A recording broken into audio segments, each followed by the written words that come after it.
मला वाटतं की गेल्या 50 वर्षाच्या इतिहासातला सगळ्यात मोठा पाऊस पडला आणि एवढा अचानक पडलेल्या पावसामुळं प्रचंड मोठं नुकसान एकतर रस्त्याचं झालं आहे, घरांचं झालं आहे, शेतीच्या रस्त्यांचं झालं आहे, त्यासोबत शेतीच्या पिकाचंही खूप मोठं नुकसान झालेलं आहे.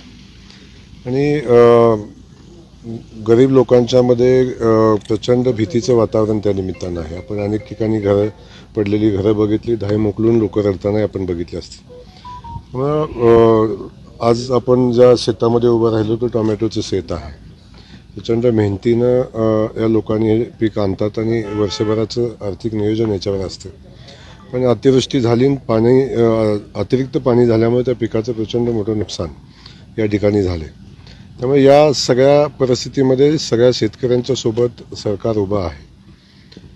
आज पाहणी करत असताना प्रातिनिधिक पाहणी आपण करतोय, कारण गावातल्या प्रत्येकच ठिकाणी नुकसान झालेलं आहे, म्हणजे तालुक्यातल्या. त्यामुळे प्रातिनिधिक आपण पाहणी करत असताना जे समोर आलेलं चित्र हे खूप गंभीर आहे.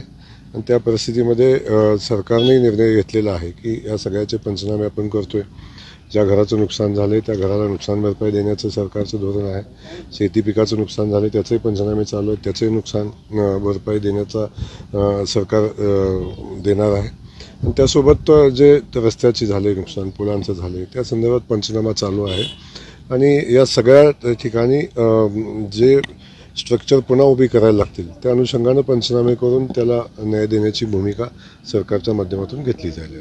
हो, कृषी विभागानं खरं पाहायला गेलं तर शेतकऱ्यांच्या बांधावर जायला पाहिजे किंवा जे नुकसान झाले ते पाहिलं पाहिजे. आपण या ठिकाणी आलात, मात्र असं काही सूचना आपण कृषी विभागाला किंवा इतर यंत्रणेला दिलेल्या आहेत? नाही, मी स्टँडिंगच सूचना आहेत. मुळातच जेव्हा पाऊस पडला त्याच्या दुसऱ्या दिवशीपासूनच सूचना आहेत की तातडीनं आपण जावा, शेतकऱ्याच्या बांधावर जावा, शेतकऱ्यांचं समजून घ्या, त्या शेतीचं नुकसान झालेलं पंचनामे करा आणि शेतकऱ्यांना धीर दिला पाहिजे. शेवटी ह्या नुकसान भरपाई आपण किती देऊ शकतो हा वेगळा विषय झाला, पण शेतकऱ्याच्या पाठीशी सरकार उभा आहे, शेतकऱ्याच्या पाठीशी प्रशासन उभा आहे. ही भूमिका या निमित्तानं गेली पाहिजे. म्हणून तातडीनं माननीय मुख्यमंत्री महोदयांनी तशा सूचना दिलेल्या होत्या आणि पहिल्या दिवसापासून आपण तशी परिस्थिती होती की आपण सगळ्याच अधिकाऱ्यांना, म्हणजे तहसीलदारपासून, प्रांतपासून, कलेक्टर महोदय असतील, CO असतील, सगळ्या यंत्रणा असतील, कृषी विभाग असेल, बांधकाम विभाग असेल, या सगळ्यांना सूचना दिल्यात आणि त्या अनुषंगाने पंचनाम्याचं काम वेगानं चालू आहे.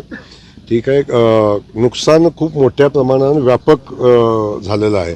त्यामुळे पंचनाम्यासाठी आवश्यक असणाऱ्या विभागाला सगळ्या ठिकाणी 1-2 दिवसात पोहोचणं पॉसिबल नाही. काही ठिकाणी पोचले नाही अजून, पण त्या ठिकाणी आपण तातडीनं त्यांना पोचायच्या सूचना देतोय. आता हे पाहणी दौरा झाला की आपण एक अधिकाऱ्यांच्या सोबत छोटीशी बैठक पण घेतोय आणि बैठकात वेळ न घालवता मुळात आपल्याला जे मुख्य काम करायचं त्याच्यासाठी आपण अधिकाऱ्यांना वेळ दिला पाहिजे, कर्मचाऱ्यांना वेळ दिला पाहिजे, ही भूमिका माझी आहे.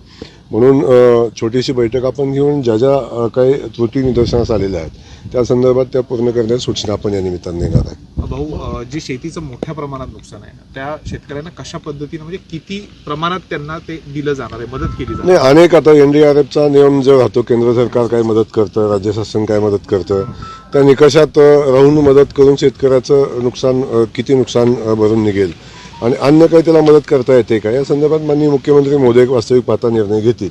आम्ही मंत्रिमंडळामध्ये याच्यामध्ये पहिल्या दिवशी पाऊस पडला तेव्हा 2-2.5 तासाची चर्चा झाली आणि तेव्हा व्यापक चर्चा होऊन काही निर्णयापर्यंत सरकार येते. पण शेवटी हे सगळे निर्णय घेत असताना नुकसानीचा अंदाज आपल्याला घ्यायला लागेल, परिस्थितीचा अंदाज आपल्याला घ्यायला लागेल. त्या अनुषंगानंच सगळ्या सूचना दिलेल्या आहेत. मंत्रालयामधनं वॉर रूमचा त्याचा आढावा घेतला जातो आणि त्या अनुषंगानं काम चालू आहे. त्यामुळे एकदा नुकसानीचे आकडे समोर आले, परिस्थिती काय आहे ती समोर आली की त्या अनुषंगानं कशी नुकसान भरपाई द्यायची याच्यावर मंत्रिमंडळामध्ये विचार होईल. माननीय मुख्यमंत्री महोदय त्याच्यावर निर्णय घेतील आणि आवश्यकता असेल तर केंद्र सरकारकडे मदतीची मागणी करतील. मानमध्येच मे महिन्यातच मोठ्या प्रमाणात पाऊस झालेला आहे. कसं बघता, कारण बऱ्यापैकी तलाव जे आहेत ते ओसंडून वाहताना पाहतायत, आपला राजोशी असेल किंवा इथला आंधळी तलाव असेल. नाही, मुळातच मान तालुक्यामध्ये पाऊस पडताना एक तर वळवाचा मे महिन्यातला पाऊस पडतो, नाही तर मग रिटर्न मान्सून ऑगस्टच्या शेवटापासून ऑक्टोबरपर्यंत रिटर्न मान्सून पडत असतो. मान्सूनमध्ये मानमध्ये पाऊस होत नाही.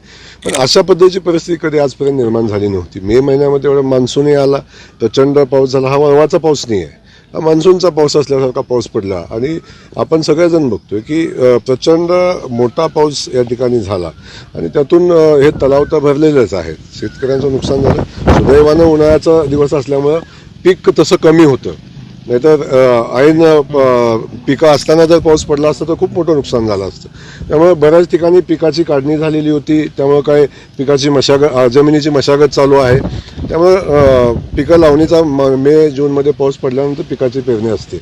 पण काही जी नगदी पिकं आहेत आता जी शेतकरी घेत असतात त्या हिशोबानं त्या पिकाचं खूप मोठं नुकसान या ठिकाणी झालं आहे. त्यामुळं हा पाऊस अनपेक्षित आहे आणि मानच्या इतिहासामध्ये तर अनपेक्षितच आहे.